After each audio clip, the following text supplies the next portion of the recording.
Visakha YCP కార్యాలయంలో మంగళవారం సంక్రాంతి సంబరాలు నిర్వహించారు. జిల్లా అధ్యక్షులు కేకే రాజు పాల్గొని సంబరాలు ప్రారంభించారు. మహిళలంతా ఒక చోటు చేరి ముగ్గులను వేసి సాంప్రదాయ వస్త్రాలతో పిండి వంటలు చేశారు. అనంతరం సంక్రాంతి ముగ్గు చుట్టూ హరిదాసులతో కలిసి తిరుగుతూ చేశారు. సంక్రాంతి కనుమ శుభాకాంక్షలు. ఈ సంక్రాంతి సందర్భంగా అందరూ ఆనందంగా సంతోషంగా సంక్రాంతి పండుగ జరుపుకోవాలని మిత్రులకు శ్రేయభిలాషులకు ముఖ్యంగా మా నాయకులు వైఎస్ జగన్మోహన్ రెడ్డి గారికి వైఎస్ఆర్ కాంగ్రెస్ పార్టీ కుటుంబ సభ్యులందరూ కూడా పేరు పేరున హృదయపూర్వక సంక్రాంతి శుభాకాంక్షలు తెలియజేస్తూ ఈరోజు విశాఖపట్నం జిల్లా వైఎస్ఆర్ కాంగ్రెస్ పార్టీ కార్యాలయంలో ఈ సంక్రాంతి సందర్భంగా సాంప్రదాయ పద్ధతిలో మన సాంప్రదాయాలను సంస్కృతిని కూడా అందరికీ కూడా తెలియజేయాలనే ఉద్దేశంతో సాంప్రదాయబద్ధంగా మహిళా విభాగం ఆధ్వర్యంలో విశాఖపట్నం జిల్లా వైఎస్ఆర్ కాంగ్రెస్ పార్టీ మహిళా అధ్యక్షురాలు పేడాడ రమణ కుమార్ గారి ఆధ్వర్యంలో సంక్రాంతి సంబరాలు జరుపుకోవడం జరిగింది.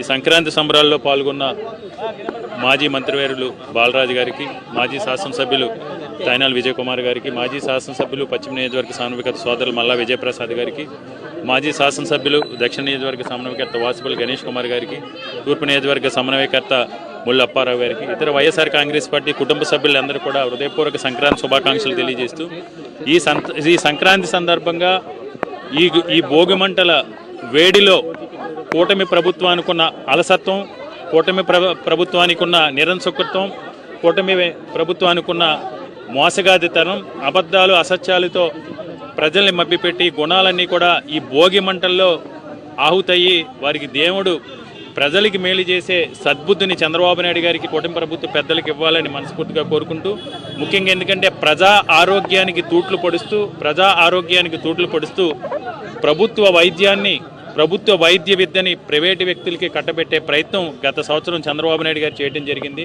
ఈ సందర్భంగా ఆ జీవో ప్రతులను అగ్నికి ఆహుతి చేసి వారికి సద్బుద్ధిని ఇవ్వాలని కోరుకుంటున్నాం. అదేవిధంగా ముఖ్యంగా ఈ సంక్రాంతి సందర్భంగా మరొక్కసారి వచ్చే సంక్రాంతిలోపు ఈ కూటమి ప్రభుత్వం ఏదైతే సూపర్ 6 అని సూపర్ 7 అని హామీలు ఇచ్చిందో వాటిని అన్నింటినీ నెరవేర్చాలని. ఎందుకంటే చాలా చోట్ల గ్రామాల్లో చూసాం అసలు సంక్రాంతి పండుగ సందడి అనేది చాలా చోట్ల కనపట్టలేదు. ఎందుకంటే చంద్రబాబు నాయుడు అన్ని రకాలుగా కూడా యువతని అన్నిటికంటే కూడా ముఖ్యంగా నిరుద్యోగ భృతి ఇస్తామని, యువతకు ఉద్యోగ అవకాశాలు కల్పిస్తామని నమ్మబలికి 2 సంవత్సరాలు రెండో సంక్రాంతి కూటమి ప్రభుత్వం అధికారంలోకి వచ్చిన తర్వాత పూర్తిగా ఉపాధి విషయంలో ఈ ప్రభుత్వం నిర్లక్ష్యంగా వ్యవహరించింది గత సంవత్సరాన్ని ఈ సంక్రాంతి మధ్యలో.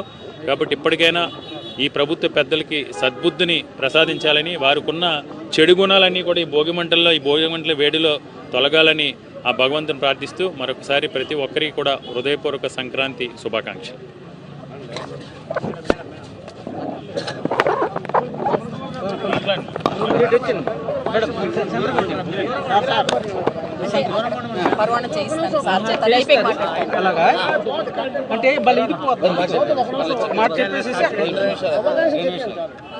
అందరికీ నమస్కారం. ఈరోజు విశాఖపట్నం వైఎస్ఆర్ కాంగ్రెస్ పార్టీ కార్యాలయం పెద్దలు మా అధ్యక్షులు కేకే రాజు గారి ఆధ్వర్యంలో మహిళా విభాగం పెద్ద ఎత్తున ఈరోజు ఇక్కడ సంక్రాంతి సంబరాలు జరుపుకోవడం చూస్తా ఉన్నాం. అందరూ కూడా నాయకులు, సమన్వయకర్తలు, మా కార్పొరేటర్స్, మహిళా సోదరీమణులు, అనుబంధ విభాగాల అధ్యక్షులు అందరూ కూడా ఇక్కడ పెద్ద ఎత్తున ఈరోజు సమావేశం అవడం జరిగింది. మరి ఈ మన సంస్కృతి సంప్రదాయాలు నేటి తరానికి, రాబోయే తరాలకు అందించే విధంగా ఇక్కడ భోగి మంటలు, అలాగే గంగిరెద్దులు, తప్పిడిగుళ్ళు, హరిదాసులు వీళ్ళందరూ కూడా వచ్చి ఈరోజు పెద్ద ఎత్తున ఇక్కడ ఈ కార్యక్రమం నిర్వహించడం జరిగింది. మరి జగన్మోహన్ రెడ్డి గారు ముఖ్యమంత్రిగా ఉన్నప్పుడు సంక్రాంతి అంటే ప్రతి ఇంట్లో కూడా ప్రతి ఆడపిల్లకి చాలా పెద్ద పండగ. అది చాలా సంతోషంగా బజార్కి వెళ్ళి వాళ్ళకి కావాల్సిన వస్తువులు, బంగారం, చీరలు కొనుక్కునేవారు. ఈరోజు కూటమి ప్రభుత్వం అధికారంలోకి వచ్చిన తర్వాత చూస్తే మహిళలందరూ చాలా ఉదాసీనంగా ఉన్నారు, చాలా బాధపడుతూ ఉన్నారు.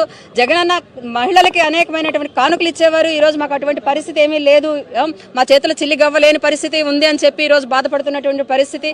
అందుకే మేము అందరినీ ఈ కూటమి ప్రభుత్వానికి ఈ భోగి మంటల్లో మేము అదే చెప్తున్నాం. వాళ్ళ ఏదైతే చిత్తశుద్ధి ఉందో ఆ చిత్తశుద్ధిని ఈ రోజైనా బయటికి తీసుకురండి. ప్రజలకు ఇచ్చిన హామీలు నెరవేర్చండి, మహిళలకు ఇచ్చిన హామీలు నెరవేర్చండి, యువతకి, రైతులకు ఇచ్చినటువంటి హామీలన్నీ నెరవేర్చండి అని చెప్పి తెలియజేస్తా ఉన్నాం.